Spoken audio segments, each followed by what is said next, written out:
नदी किनारे गरीब बहू की खुली रसोई। दीजिए मम्मी जी, मैं आपके पैर दबा देती हूँ। अरे नहीं बहू, मेरे पैर छोड़, तू जाकर छोटी बहू के काम में थोड़ी मदद करवा दे, बेचारे दिन भर काम में लगी रहती है। मम्मी जी, काम का क्या है, वो तो हो जाएगा। आपके पैर दर्द कर रहे होंगे, मैं दबा देती हूँ ना, दीजिए। इतना कहकर करिश्मा जबरदस्ती कौशल्या के पैर दबाने लगती है। दरअसल ये थी घर की बड़ी बहू, जिसके मन में प्रॉपर्टी का लालच था, जिसकी वजह से ये अपनी सास की चापलूसी कर सेवा करके दिल जीतना चाहती थी। वहीं दूसरी तरफ घर में काम करते करते इतनी थकान हो जाती है कि क्या कहूँ। ऊपर से जेठानी जी भी थोड़ी सी भी मदद नहीं करती। उफ, ऊपर से ये चढ़ती गर्मी। तभी वहां सौरभ आता है। क्या हुआ, सारा खाना बन गया क्या? जल्दी से मेरा नाश्ता दे दो, मुझे काम पर जाना है। हाँ, सुबह से उठकर नाश्ता बनाने में ही तो लगी हूँ। खाना बन गया है, मैं अभी मम्मी जी को देखकर आपको भी दे देती हूँ। सेजली सोचकर प्लेट में खाना निकालने लगती है। तभी वहां करिश्मा आती है। अरे देवरानी जी, दीजिए, मैं खाना देकर आ जाती हूँ। वैसे भी आप काम करके थक गई होंगी। ठीक है जेठानी जी, ये लीजिए, आप जाकर मम्मी जी को दे दीजिएगा। ये थी हमारे घर की छोटी बहू, जिसके मन में लालच का नामो निशान नहीं था, तो बस जिम्मेदारियां संभालने का बोझ। इसी तरह एक दिन यार, जब से तेरे ससुर जी मरे हैं तब से तो तू हमारे साथ घूमती फिरती ही नहीं है। ऐसा लगता है जैसे ससुर नहीं पति मर गया हो। अरे नहीं, ऐसी बात नहीं है। देख, ससुर जी तो मर गए और सारी प्रॉपर्टी मम्मी जी के नाम पर है। मैं अगर घूमने फिरने में बिजी हो गई और कहीं पीछे से मेरी देवरानी ने उनका दिल जीत लिया तो फिर मेरे हाथ तो एक फूटी कौड़ी नहीं लगेगी। इतना कहकर करिश्मा फोन रखकर फिर से अपनी सास के पास जाकर बैठ जाती है। मम्मी जी, ये देखिए, मैंने आपके लिए गर्मी में ठंडा नींबू पानी बनाया है। अरे बहू, सच बताओ तो सौरभ के पापा के जाने के बाद तू ही है जो मेरा सबसे ज्यादा ध्यान रखती है। हाँ, तो सिर्फ दिन भर करछुल चलाने से थोड़ी ना घर चलता है, घर के लोगों की केयर भी तो करनी पड़ती है। करिश्मा इनडायरेक्ट रोशनी को ताना मार रही थी। रोशनी सारी बातें सुनती है लेकिन कुछ कहती नहीं है। इसी तरह संडे को जब करिश्मा बैठकर चावल बीन रही होती है। वैसे देवर जी, पता भी आपको ससुर जी की दवाइयों में कितने रुपए खर्च हुए थे? शायद आप क्या जानो, आप तो बस हाथ जलाते हुए आ गए थे। बेटे का असली फर्ज तो कार्तिक जी ने ही पूरा किया था। करिश्मा की बात सुनकर सौरभ कुछ नहीं कहता है, लेकिन रोशनी थोड़ा सोच कर कहती है। जेठानी जी, आप ऐसा क्यों कह रही हैं? हमारे सामर्थ्य में जितना था उतना हमने किया था। अब आपको तो सौरभ जी की कमाई पता है ना? हाँ हाँ, पता है, तभी कह रही हूँ। बस लोगों को फ्री का खाना आता है, हाथ हिलाने बोल दो तो पसीने छूटते हैं। लेकिन जेठानी जी। अरे क्या लेकिन? जितने पैसे दिए थे ना तुम लोगों ने, उसमें एक हलवाई भी नहीं बुक हो रहा था। और फिर अभी ही देख लो, मम्मी जी के इलाज के लिए कहाँ पैसे दे रहे हैं देवर जी। घर में ऐसे आए दिन झगड़े होने लगते हैं, जिसकी वजह से कौशल्या सभी की बातें सुनती रहती है। बस करो तुम दोनों, रोज रोज घर में कलेश अच्छा नहीं लगता। जब से इसके बाबूजी गए हैं, घर का संतुलन बिगड़ गया है। कौशल्या की बात सुनकर करिश्मा चुप हो जाती है। अब इसी तरह एक दिन कौशल्या के चेकअप के लिए डॉक्टर को बुलाया जाता है। देखिए, इनका ध्यान रखना बहुत ज्यादा जरूरी है। अगर जरा सी भी लापरवाही हुई तो चीजें बिगड़ सकती हैं। डॉक्टर, क्या थोड़ा इम्प्रूवमेंट हुआ है? आप इम्प्रूवमेंट की बात कर रहे हैं? यहाँ तो हालत और ज्यादा बिगड़ती जा रही है। गर्मी की वजह से दवाइयों का उल्टा असर पड़ रहा है। तो डॉक्टर, हम क्या करें कि मम्मी जी की तबीयत ठीक हो जाए? देखिए, कोई भी बीमारी जड़ से कभी खत्म नहीं होती, लेकिन फिर भी आप कोशिश कर सकती हैं। रोज पौष्टिक और बिना तेल मसाले वाला खाना आप इनको खिलाइएगा, और कोशिश कीजिए कि खाना मिट्टी के बर्तन में बना हो। इतना कहकर डॉक्टर वहां से चले जाते हैं और सभी अपने कमरे में जाकर बैठ जाते हैं। ये मम्मी जी की एक परेशानी खत्म होती नहीं है कि दूसरी आ जाती है। अब इनके लिए मिट्टी के बर्तन कहाँ से लाएंगे हम? यार करिश्मा, ऐसा मत कहो, वो माँ है मेरी, और फिर तुम भी तो दिन भर उनकी सेवा में लगी रहती हो ना। अभी इन्हें कौन बताए, मैं तो नाटक करती हूँ सेवा करने का, वरना मुझे कोई शौक थोड़ी ना है चापलूसी का। एक तरफ मिट्टी के बर्तन सुनकर करिश्मा का मुंह बन जाता है, तो वहीं दूसरी तरफ क्या हुआ रोशनी, क्या सोच रही हो? यही कि अब मिट्टी के बर्तन कहाँ से खरीदेंगे? हाँ, और ऊपर से मिट्टी के बर्तन बहुत महंगे भी मिलते हैं। लेकिन चाहे कुछ भी हो जाए, पैसों की वजह से मम्मी जी का इलाज और उनकी दवाइयाँ नहीं रुकनी चाहिए। अब मैं खुद मिट्टी के बर्तन बनाकर मम्मी जी के लिए खाना बनाऊंगी, लेकिन उनकी सेहत को कुछ नहीं होने दूंगी। ये फैसला लेकर रोशनी अगले ही दिन सुबह उठकर ताजी मिट्टी लाती है और अपने हाथों से घर के बाहर चौखट पर बैठकर मिट्टी के बर्तन बनाने लगती है। बस एक बार मिट्टी के बर्तन बन जाए, फिर हमेशा इसी से मम्मी जी को अलग से खाना बनाकर दूंगी। ये सोचकर रोशनी अलग अलग आकार के मिट्टी के बर्तन बनाने लगती है। तभी वहाँ से दो पड़ोसन गुजरती हैं। अरे हो छोटी बहू, तू घर की छोटी है लेकिन मिट्टी से खेलने की उम्र नहीं है तेरी। अरे चाची आप भी ना, मैं मिट्टी से नहीं खेल रही, मिट्टी के बर्तन बना रही हूँ। डॉक्टर ने मम्मी जी के लिए मिट्टी के बर्तन में खाना बनाने के लिए कहा है। अरे वाह, आज के जमाने में भी ऐसी बहू मिलती है जो अपनी सास की कदर करे। बड़ी लकी है कौशल्या जी।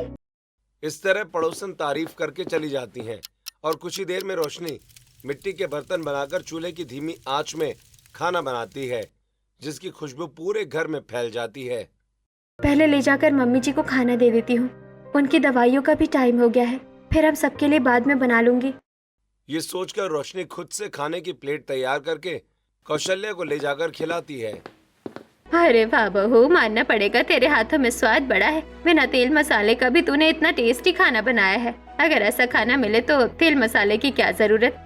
मम्मी जी, आज से आपको मिट्टी के बर्तन में बना खाना ही खाना है, पौष्टिक और बिना तेल मसाले का।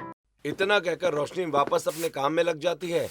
कौशल्या की तारीफ कमरे के अंदर बैठी करिश्मा भी सुनती है और अंदर से तिलमिला उठती है। ये क्या हो रहा है? अगर ऐसा होता रहा तो कई सारी प्रॉपर्टी ये अपने नाम ना करवा ले। नहीं, मुझे कुछ तो करना पड़ेगा। ऐसा गड़बड़ करूंगी कि ये मम्मी जी के दिल से ही उतर जाएगी। करिश्मा मनी मन ये सोचती है और फिर अगले दिन जब रोशनी चूल्हे पर खाना बना रही थी। देवरानी जी, आप काम करते करते कितना थक गई होंगी। चाहिए आप छत से कपड़े उतार लाइए, मैं सब्जी में नमक डाल देती हूँ। ठीक है जेठानी जी, लेकिन थोड़ा कम ही डालिएगा, मम्मी जी को ज्यादा नमक नहीं पसंद। इतना कहकर रोशनी छत पर कपड़े उतारने चली जाती है और करिश्मा खाने में कुछ मिलाने लगती है। अब आएगा असली मजा, जब मम्मी जी लात मारकर इसे घर से बाहर निकालेंगी। तभी किचन में रोशनी आती है। क्या हुआ जेठानी जी, अभी तक आपने मम्मी जी को खाना नहीं दिया? हाँ, वो मेरे सर में बहुत दर्द हो रहा था देवरानी जी, आज आप ही खाना दे दीजिए, वैसे भी आपने ही तो बनाया है। ठीक है जेठानी जी। इतना कहकर रोशनी खाना निकालने लगती है और करिश्मा अपने कमरे में चली जाती है। फिर रोशनी खाना ले जाकर कौशल्या को खिलाती है। बहू, तेरे हाथों का खाना खा खा कर मुझे लगता है कि मैं किसी दिन पूरी तरह से ठीक हो जाऊंगी। मम्मी जी, आपके मुंह में घी शक्कर, भगवान करे ऐसा ही हो। सच में बड़ी बहू के बाद सबसे ज्यादा प्यार मैं तुझे ही करती हूँ, मेरी प्यारी बहू। कौशल्या खाना खाकर अपने कमरे में जाकर आराम करती है कि तभी खाना तो बहुत टेस्टी था, लेकिन खाने के बाद ही मुझे अजीब सा क्यों लग रहा है, सर भी घूम रहा है थोड़ा। ये क्या हो रहा है? माँ, अचानक इतनी दिक्कत क्यों हो रही है? सांस नहीं आ रही। नहीं। कौशल्या के कराहने की आवाज सुनकर तुरंत रोशनी और बाकी सब वहाँ आ जाते हैं। मम्मी जी क्या हुआ आपको? आप ठीक तो है ना? हे भगवान, ये क्या हो रहा है? अरे अभी सुबह तक तो सब ठीक था, अचानक माँ की तबीयत ऐसे कैसे बिगड़ सकती है? मुझे खुद कुछ समझ नहीं आ रहा, पता नहीं मम्मी जी को अचानक क्या हो गया है। हे भगवान, कोई डॉक्टर को बुलाओ। देवरानी जी, अब नाटक करने का कोई फायदा नहीं है, मैंने खुद अपनी आंखों से देखा है आपको खाने में कुछ मिलाते हुए। ये सुनते ही सभी की आंखें खुली की खुली रह जाती हैं और रोशनी के पैरों तले जमीन खिसक जाती है। नहीं जेठानी जी, आप क्या कह रही है? मैं मम्मी जी के खाने में क्यों कुछ मिलाऊंगी? मैं तो मम्मी जी को अपनी माँ मानती हूँ, आप ये क्या कह रही हैं? अब नाटक करने का कोई फायदा नहीं है, मम्मी जी की इस हालत के पीछे जिम्मेदार आप ही हैं। करिश्मा इतना कहती है कि तभी सौरभ डॉक्टर को बुलाकर ले आता है। अरे नहीं, अचानक क्या हो गया इन्हें?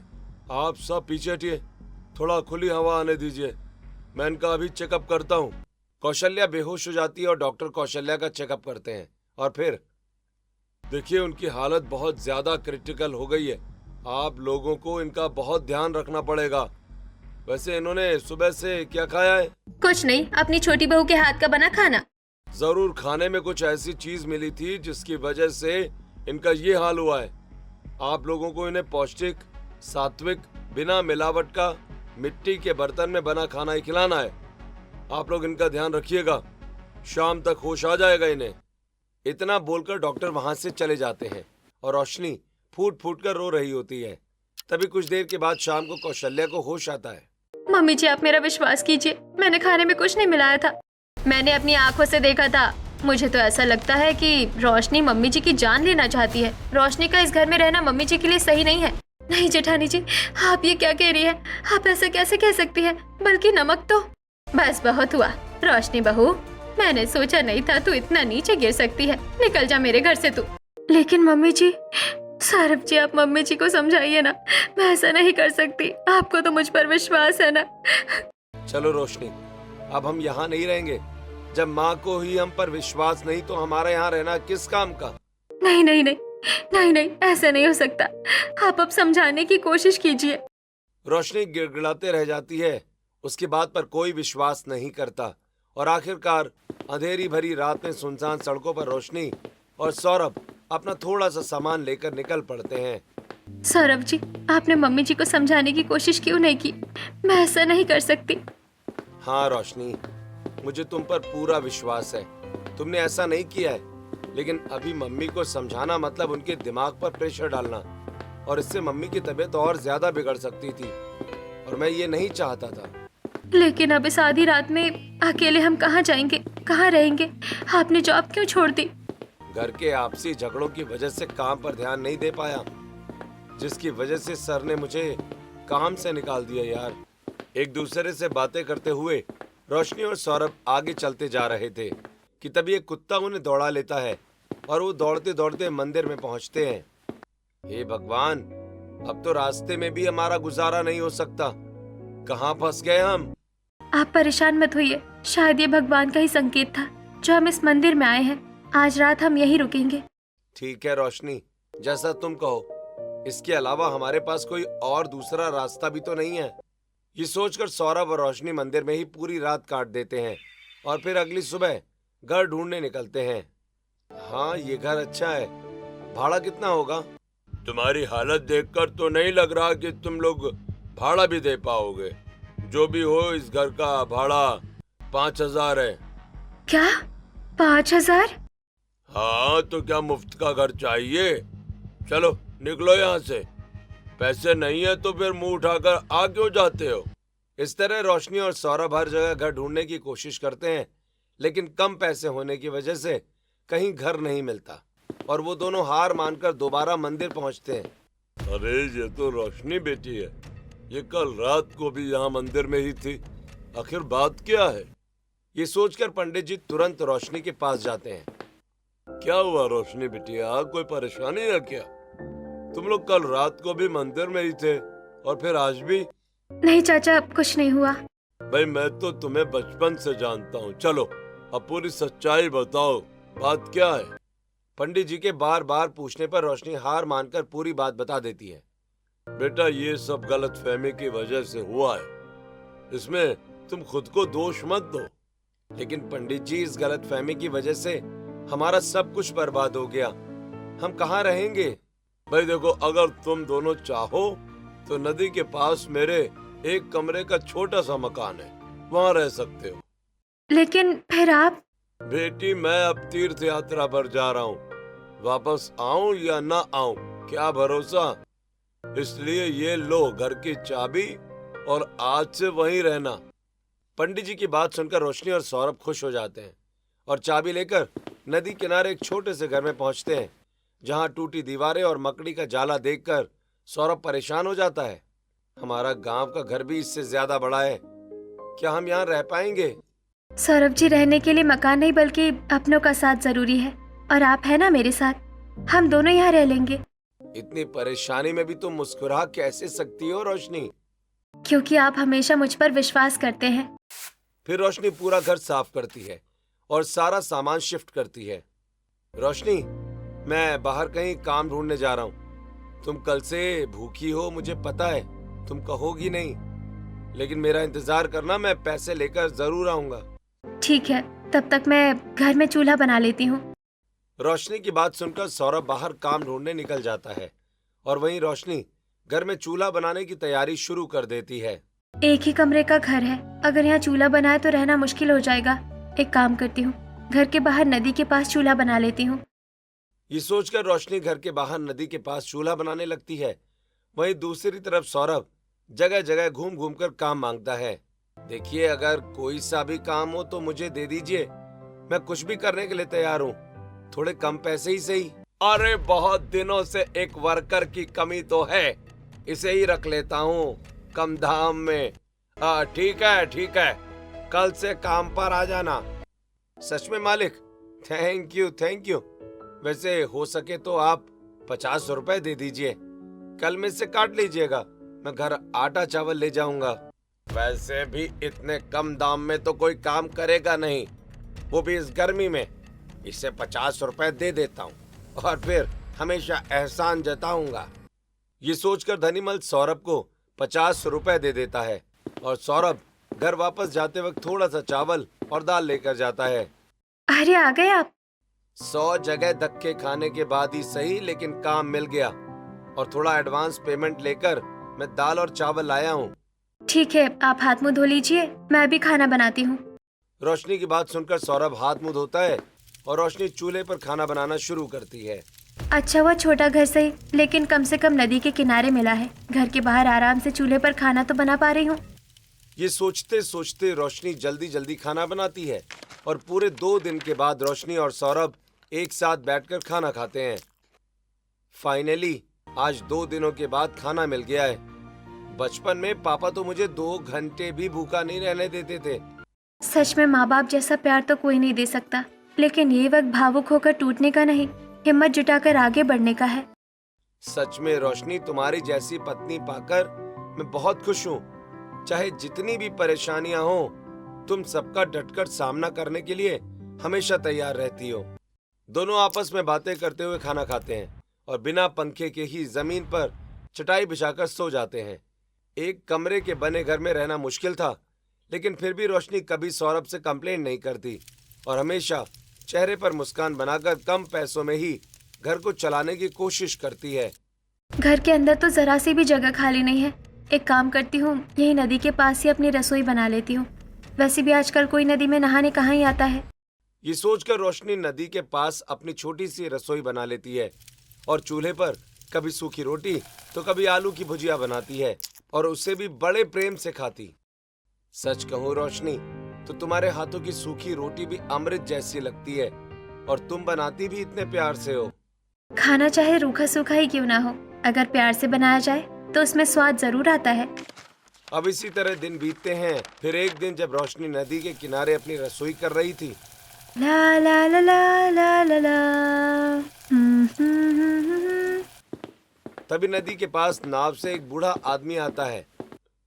अरे नदी के किनारे कौन है जो रसोई कर रहा है? ये सोचकर वो बूढ़ा आदमी तुरंत रोशनी के पास जाता है। बेटी, 2 दिन से पेट भर खाना नहीं खाया है, क्या थोड़ा खाना मिलेगा? हाँ काका, क्यों नहीं, ये लीजिए।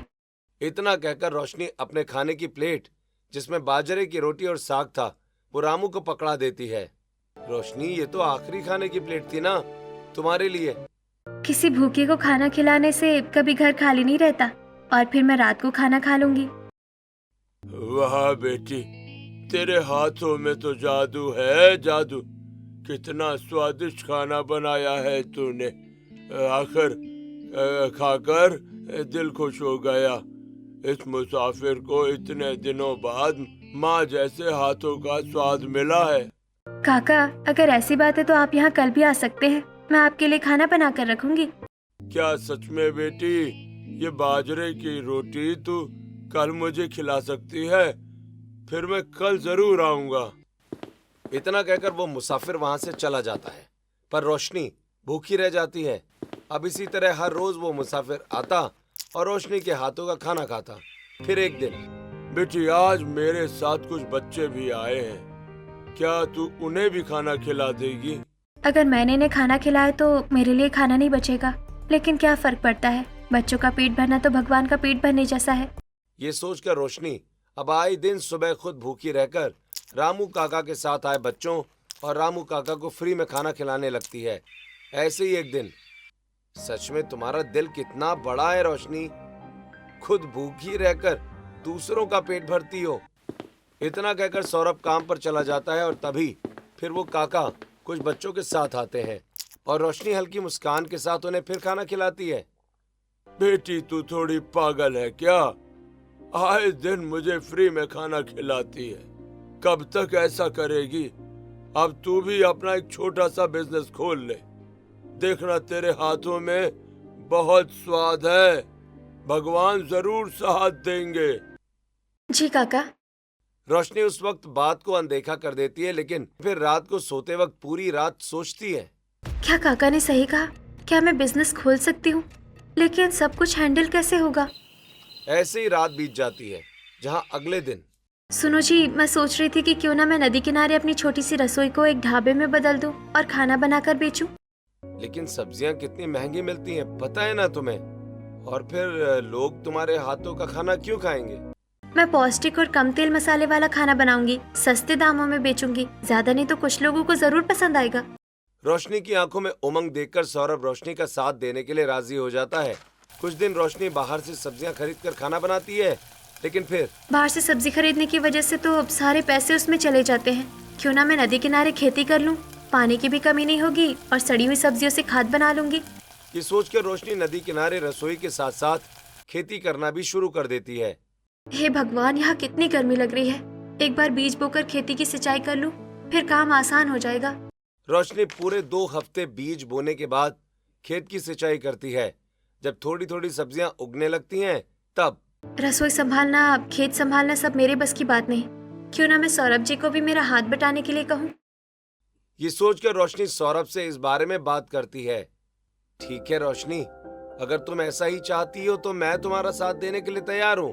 अब देखना, मैं अपनी नदी किनारे की रसोई को एक दिन ढाबे में जरूर बदलूंगी। दिल में उम्मीद और आंखों में उमंग लिए रोशनी अगले दिन बड़े बड़े अक्षरों में एक बोर्ड के साथ एक ठेला लगाती है। नदी किनारे गरीब बहू की छोटी सी रसोई, ये नाम है मेरे छोटे से ठेले का। और आज से मैं यहाँ ताजी सब्जियों से बना खाना और चूल्हे की रोटी बेचूंगी। इसके बाद रोशनी अपने चूल्हे को जलाती है और खाना बनाना शुरू करती है। वहीं दूसरी तरफ हे भगवान, इस गर्मी से परेशान हो गई हूँ। कहा उस गवार नौकरानी को घर से बाहर निकाल दिया। कम से कम घर में थी तो खाना तो नहीं बनाना पड़ रहा था। उफ, इतनी गर्मी। करिश्मा गर्मी से परेशान, पसीने से लथपथ होकर खाना बना रही थी कि तभी बिस्तर पर बैठी कौशल्या आवाज लगाती है। अरे बहू, जल्दी खाना बना, मेरी दवाई का टाइम हो गया। ये बुढ़िया तो सुबह से लेकर शाम तक मेरे सर पर चढ़कर तांडव करती है, कुछ बोल भी नहीं सकती। सारी संपत्ति इस बुढ़िया के नाम पर जो है। रोशनी के जाने के बाद करिश्मा अकेले सारा काम करते करते बहुत परेशान हो जाती है और जैसे तैसे सभी चीजों को हैंडल करने की कोशिश करती है। मम्मी जी, आप परेशान क्यों हो रही है? मैं हूँ ना, मैं धो देती हूँ आपके कपड़े। ठीक है बहू, इन्हें ले जा। और हाँ, अलमारी में भी कुछ कपड़े रखे हैं, उन्हें भी ले जा। सभी को एक साथ धो देना। जी मम्मी जी। हे भगवान, क्या मुसीबत है, चाहकर भी मना नहीं कर सकती। करिश्मा अकेले घर और अपनी सास दोनों की जिम्मेदारी संभालने में चूक जाती है और कभी खाना बनाने में लेट तो कभी सास की दवाइयों में लेट होने लगता है। वहीं दूसरी तरफ नदी कितनी सुंदर है और खुली हवा में कितना अच्छा लग रहा है। अरे हाँ, लेकिन नदी इतनी दूर थी, आते आते भूख लग गई है यार। अब कुछ खाने का मन कर रहा है। वो देखिए, वहाँ पर शायद कोई ढाबा या फिर कुछ तो है। चलिए चलकर देखते हैं।